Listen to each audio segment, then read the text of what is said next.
Ассалому алейкум мардуми тоҷик, бародарои азиз, хоҳарон ва модарон.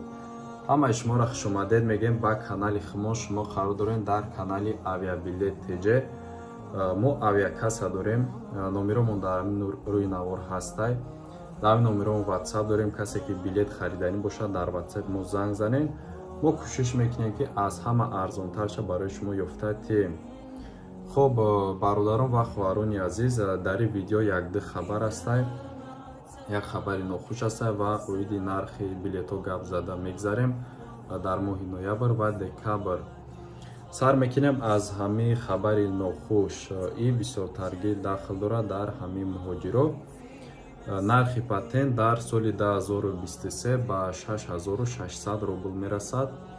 یعنی که بعد یعنی ماه دکامبر وقتی که ماه январ که در اومد، علاقه در شهر مسکو نرخ پاتنت به 6600 روبل میرسد. های دانستانتون خوب است، هم خبر میخواستم که به شما برسونم. خب دوستان عزیز، نرخ авиабилет را گفتم میگذاریم. ویدیو نو را تا آخرش تماشا کنین و حتما لایکاتون هم فراموش نکنین. این لایک شما دستگیری میشود. فکر و عقیداتون هم اویدی نرخ بلیط ها، اویدی خبرها در همین زیر کامنتاریا فکراتون هم بیان کنید.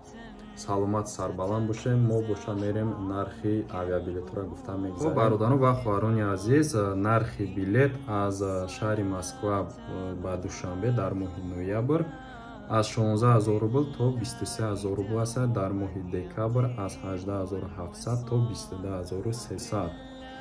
مسکو کلوب ماه نوامبر از 14900 تا 16000 روبل، ماه دکامبر از 15900 تا 27500 روبل می باشد. مسکو خوجا ماه نوامبر از 15000 روبل تا 16000 روبل 800، ماه دکامبر از 12600 تا 16900 روبل.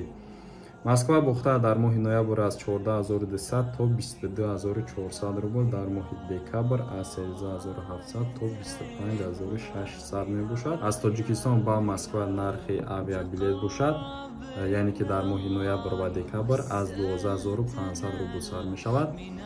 خب دوستان عزیز، در همینجا ویدیو نواری ما با آخر می رسد. رحمت برای دستگیریتون، برای تماشاتون. سلامت و سربلند باشید. خداوند همه شما را نگهبان باشد تا ویدیوهای آینده. الإله البهي الجمال إذا وصد الناس أبوابهم فباب السماء مشرع لا يزال وما خاب من مد كف